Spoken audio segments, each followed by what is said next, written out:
kung ano na nagagawa, di ba? Nagmigas to, kukunot na ganyan. Bawas na yung kunot. Pero dito nakikita ko pa rin.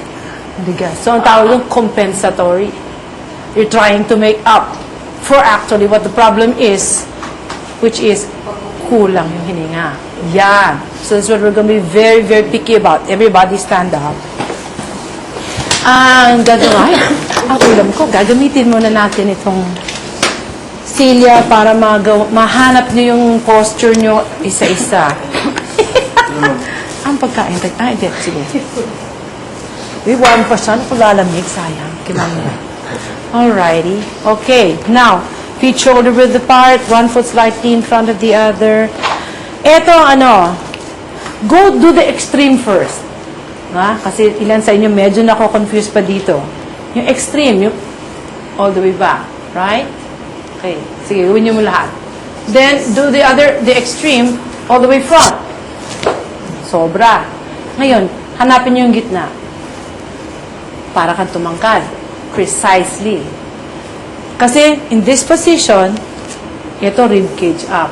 Ito, nahanap ko na pinakamagandang pag-check. Lapat niyo yung kamay niyo dyan. Na ganyan. Ito, dapat up eh. Ang nangyayari, nagko-collapse. Yan. In the course of the pelvic tilt, now over yung pelvic tilt, ito yung nagko-collapse. Hindi. Dapat nandyan. Up pa rin siya. So, check yung lapat niya doon. Okay? And then, that's up. Because air supply is critical.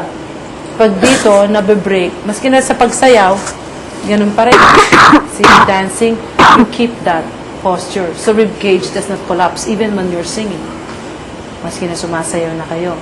Ito yun, napanood ng isang teacher ko, natapat siya kay Bunny. Kay Bunny siya napatapat. Sabi niya, she broke alignment. Patay. O di, nahirapan ka dun sa part. Okay sana eh. Tapos paakyat ka na, duet niyo ata nun eh. Yun. Nakita niyo, she broke alignment. Nangyari, hindi tuloy maganda yung pag-akyat mo dun sa nota. Mas kinasabihin mo na, lalo-lalo na pag nasa mixed range. Okay? Yun, kailangan yung air supply mo hindi kukulang. Dapat sapat para makapagtrabaho nga yung muscles na mabuti. Okay, let's try it with the chair. Since naiba yung chair nyo, ito ang gagamitin natin. Isa-isa tayong uupo dito. Saan ba gusto magpatapat ng puwet dito? Diyan. Okay, one by one. Sige. Alright, Van. Side. Para makita? Okay. Paganoon. Sige. Now, sit here on reverse like this. Yes, stand up first. I'll show you. Ang kailangan, pabaliktad. Pabaliktad. Ito eh. Ito yung dapat by the edge of the seat. So, nakikita mo yung stretch. Mararamdaman nyo yung stretch ng spine nyo. Yun ang dapat pakiramdam pag nakatayo ka ngayon. See? This rib cage, pag nakaganon, automatically up eh. See?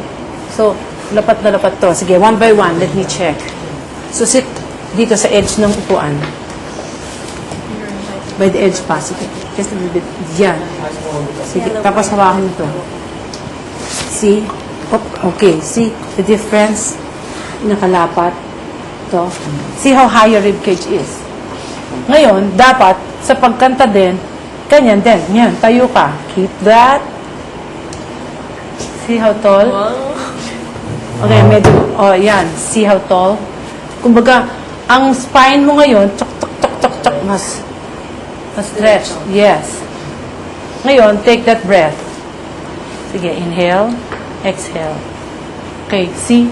Pag tama yung stretch, hindi ngayon nakikita yung inhalation. Hindi siya ganon. Kasi, tama lang yun. Okay, you remember the feeling? Kasi yun din ang dapat nakasanayan din ng katawan mo para hindi siya sobra. Okay, hindi siya magko-collapse. Just right. You want to go it, you can do it again, except nga, isa lang ang ganito, so iisa-isahin ko na lang kayo. Okay, next.